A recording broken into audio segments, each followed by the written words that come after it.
Bismillahirrahmanirrahim. Asyhadu an la ilaha illallah wa asyhadu anna Muhammadar Rasulullah. Rabbi shrahli sadri wa yassir li amri wahlul 'uqdatam min lisani yafqahu qawli.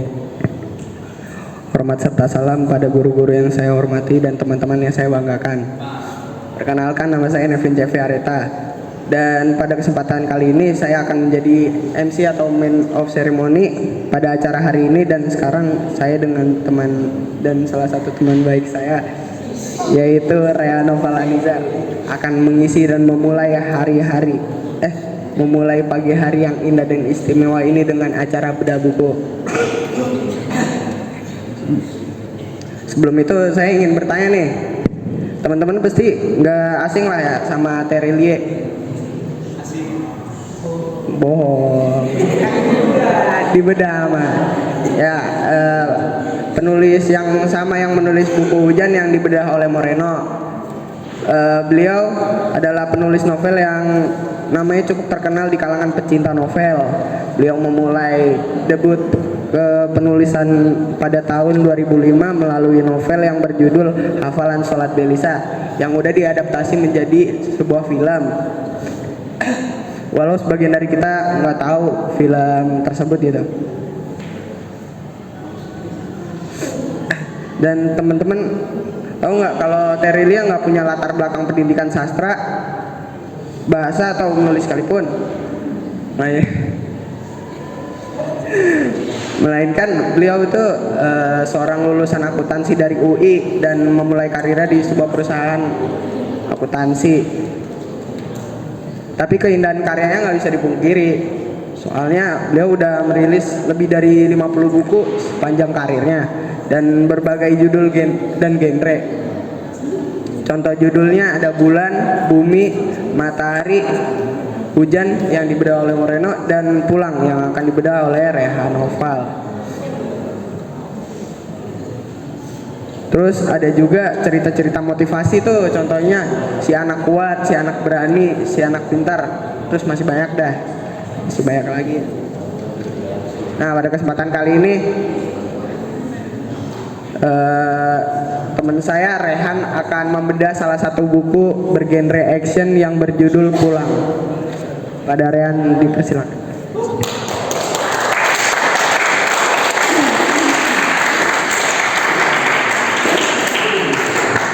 Assalamualaikum warahmatullahi wabarakatuh. Dalam kesempatan kali ini aku mau ngebedah satu buku yang benar-benar ini asik banget buat dibaca, yang judulnya Pulang. Asik bener, asik coy, asik. Kalau mau baca di bawah ada banyak. Jadi buku ini diterbitkan oleh Republika Penerbit, ditulis sama Terelie, dan buku ini berjumlah 400 halaman lebih dan ketebalan 13,5 kali 20,5 cm. Cetakan pertama itu dicetak pada September 2015 dan yang saya pegang ini cetakan yang ke-15 yang dicetak pada Februari 2016. Buku ini memiliki ada sekitaran 25 bab. Itu ya, 25 bab. Dan bab favorit saya itu bab 9 penyerbuan kasino sama bab 16 sampai 18 tentang pengkhianatan. Mulai dia. Jadi ceritanya diawali sama seorang pemuda bernama Bujang. Bujang itu kalau kita sebut siapa ya? Pemuda ya. Oh ya, Bujang yang nama aslinya tuh Agam, yang diambil dari kiai tempat tinggalnya sama guru ngajinya orang tuanya. Jadi suatu hari pas si Bujang lagi di rumah, tiba-tiba didatengin tuh sama orang berjas hitam, nggak tahu siapa. Ternyata orang berjas hitam itu temennya bapaknya. Nama bapaknya namanya Samad, Pak Samad. Dia orang berjas hitam itu bertujuan ke rumahnya untuk cari berburu babi hutan besar, yang besar itu kisaran kayak setinggi manusia lah, manusia dewasa normal. Nah di situ dia pertama-tama berbincang dulu ke orang berjas hitamnya sama bapaknya.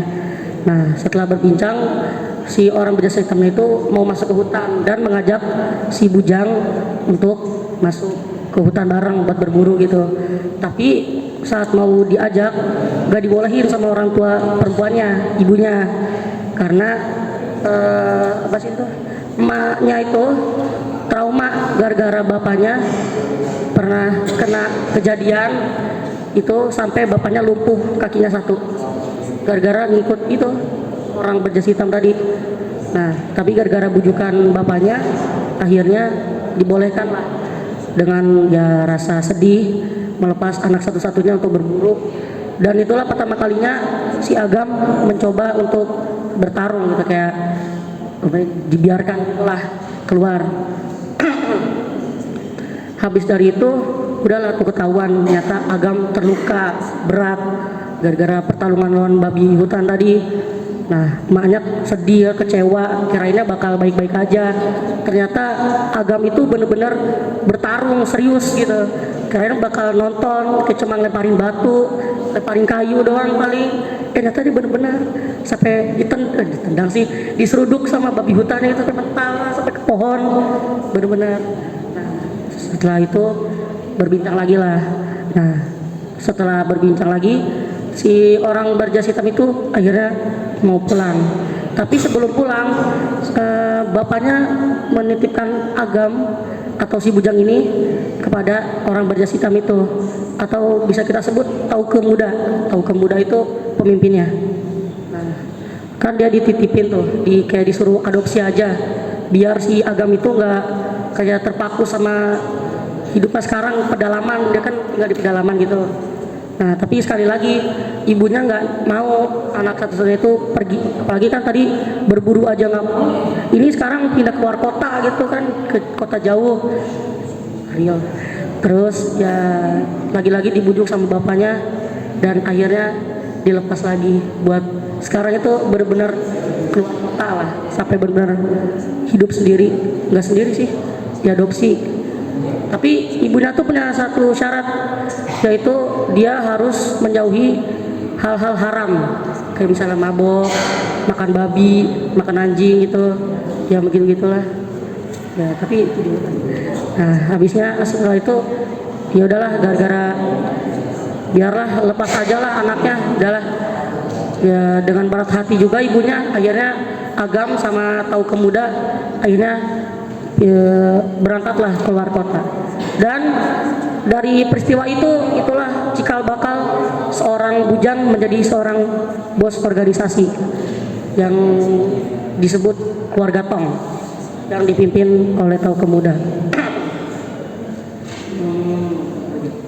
Oh ya, si bujang ini tuh nggak ujuk-ujuk langsung jadi bos. Jadi awalnya dia disuruh belajar dulu, disuruh berguru gitu, berguru sih, apa namanya, belajar akademik. Tapi dia nggak mau. Terus dia katanya udah, aku mau jadi tukang pukul aja lah di keluarga itu. Jadi kayak berantem. Tapi awalnya nggak disetujuin. Tapi karena ya udah ngotot juga anaknya kan bandel, ya nggak bandel sih, ngotot lah, kayak pengen udah pengen berantem aja lah, berantem pukul-pukulan aja lah.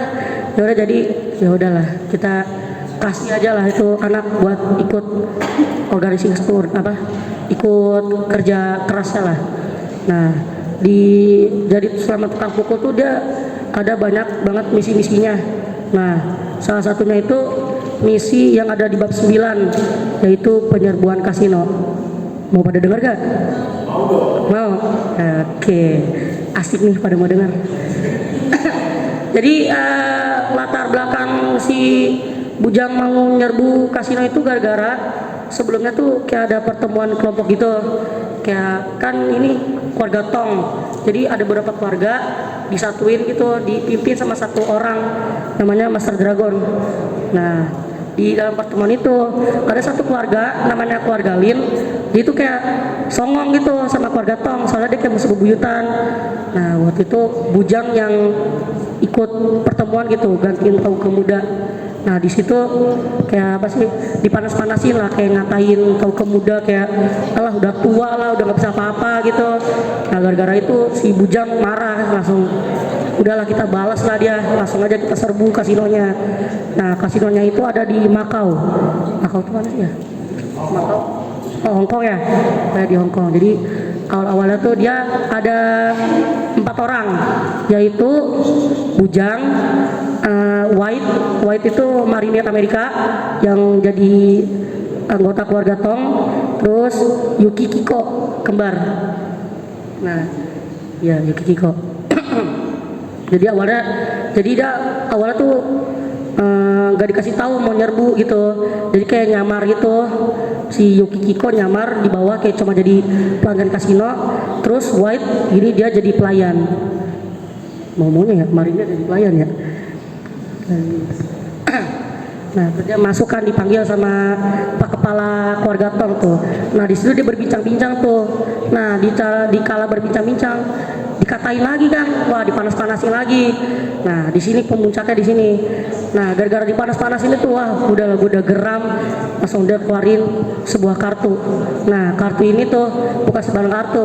Kartunya itu kayak tuh dilapisin kayak besi tembaga gitu, Sat. Jadi tipis tajam gitu.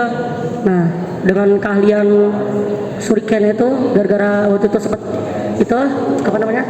Ya sempat berguru sama samurai handal, lempar set, ceret, gegorok gitu, kegorok mati di tempat gitu, gerak 5 menit ngomongnya mati. Nah dari gitu udahlah, kata si Bujang, udahlah gua kabur aja lah, nanti daripada gua diem di sini ketahuan bos gua gak ngomong-ngomong gitu, langsung diminta buka lah. Buka dong pintunya, buka. Gua bukan mau kabur sih, udah buka pintunya, gua udah selesai. Nah sudah dibuka kan, buka pintu baja gitu, ya gak tau ya, ke atas, nah ke atas gitu. Nah, dibuka pintu baja. Nah pas dia mau keluar, anak paling tuanya keluarga Lin tuh datang, terus dia lihat bapaknya udah bersimbah darah gitu kan. Wah dia langsung kaget, terus wah ini nggak bisa dibiarin nih, pasti ini gara-gara Bujang nih. Langsung udah bunuh, hajar langsung. Itu penjaganya kalau nggak salah seingatku ada 4 orang. Nah di situ si Bujang itu cuma pakai pistol Colt, tau nggak?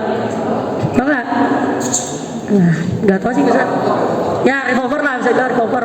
Jadi dia pakai revolver langsung ngelibas 6 penjaga gitu. Cepat ya? Ya segitulah 6 pegang-pegangan. Mati. Real mati, serius. Ada di bukunya mati. Real cuy. Terus apa sih? Nah, udah habis tuh kan. Tiba-tiba ada datang pasukan lain tuh, kayak kacung-kacungnya gitu, cuma tukang pukul. Datang nyerbu ratusan orang. Wah, katanya si Bujang, wah ini gak bisa nih, udah gua langsung naik ke tangga darurat. Naik, muter pakai tangga darurat kan. Dan gitu. Berapa ya? Kalau di bukunya sih ini sampai ke lantai 40. Jalan lantai 40. Nah, di lantai 40 itu dia kayak apa sih? Nembakin orang pakai pistol revolver tadi, tar, tapi musuhnya nih nggak adil, masa dia pakai M16 gitu kan ya, yang assault rifle gitu. Ya kita sekolah orang normal sih ya, kita nyerbu nih, kita nyamar 1 orang, terus kita ngabisin beratus-ratus orang cuma pakai pistol, melawannya assault rifle, ya gak logis gak sih? Tapi waktu di lantai 40 itu tiba-tiba ada datang seorang pelayan kan, kayak nabrakin alat besi-besinya, nggak meledak sih, ya kena tuh berapa. Ternyata itu temennya si White tadi yang marinir. Nah dia tuh udahlah, sekarang jadi ada 2 orang gitu lawan ratusan. Naik lagi kan sampai ke tempat buat helikopter gitu. Nah sebelum nyampe itu dia dikasih Thompson. Tahu Thompson nggak? Anak FP pasti tahu Thompson. Itu yang SMG itu loh ya. Tahu lah ya. Nah, anak FP pasti tahu lah. Bohong. Karena aku baca FF. Nah itu dihabisin ke atas. Ternyata helikopter belum nyampe. Terus dia kol-kolan ya. Ini mana nih helikopter, aku belum nyampe. Terus kata si Kiko, waduh bos, maaf bos, salah nih helikopternya. Di gedung sebelah nih, salah koordinat. Wah marah kan, wah dasarnya mah gak guna nih berdua nih. Udahlah marah tuh kan. Tapi kata Kiko, tenang bos, ada jalan kok. Jadi kayak dia pakai apa ya? Biasanya di film-film tuh yang kata ciu terus naik kita apa sih? Ya kayak pistol grip gitu di FF juga ada. Ya grapple hook ya. Jadi itu ada 4 biji grapple hook. Jadi ciu gitu, jadi terbang itu ke. Nah bagaimana lagi kan naik ke atas gitu. Soalnya kan beda helipad. Ya udah kan sambil nahan sambil nunggu Kiko datang, udah tuh dilibas-libasin tiba-tiba masih datang lagi tuh sisa 40 orang. Nah ya udahlah, udah datang juga grapple hooknya. Ya udah langsung cit. Oke. Set naik tepat-tepatnya dan berhasil kabur. Oke. Itu bab yang asik sih penyerbuan kasino. Ya udah deh. Sekian dari saya. Wassalamualaikum warahmatullahi wabarakatuh.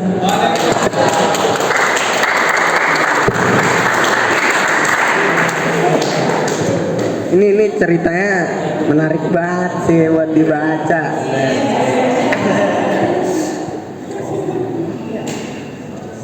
Jalan ceritanya juga udah cukup bagus kan. Ada tentang perjalanan siapa tadi?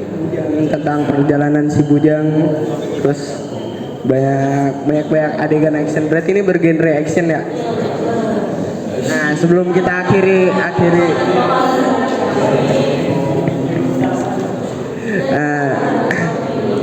sebelum kita mau akhiri, apakah ada yang mau bertanya atau berbagi pendapat gitu tentang buku yang dibedah oleh Rehan?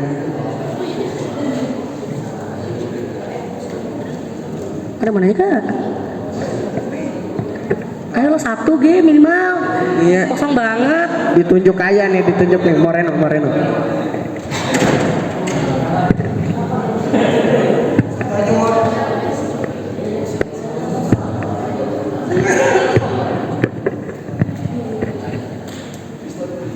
Bukan pistol dong ini, beli dong. Apa namanya?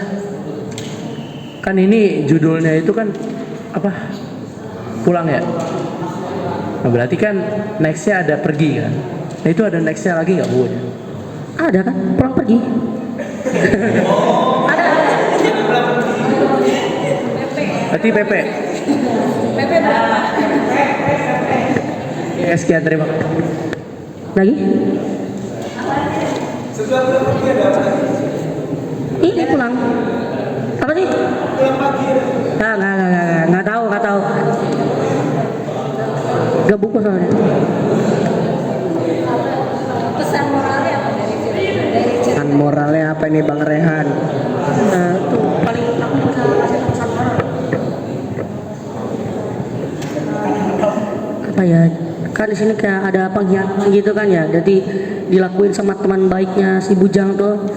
Jadi apa sih? Jangan menyerah lah. Dah. Ya never give up lah. Udah mau keluarganya dilibas gitu, sisa berapa orang doang. Tapi si Bujang tetap udah, kita bisa bangkit kok. Oke. Oke, mungkin kita cukupkan untuk acara bedah buku pada hari ini. Mohon maaf jika ada kesalahan kata atau perilaku. Sekian dari kami. Wassalamualaikum warahmatullahi wabarakatuh.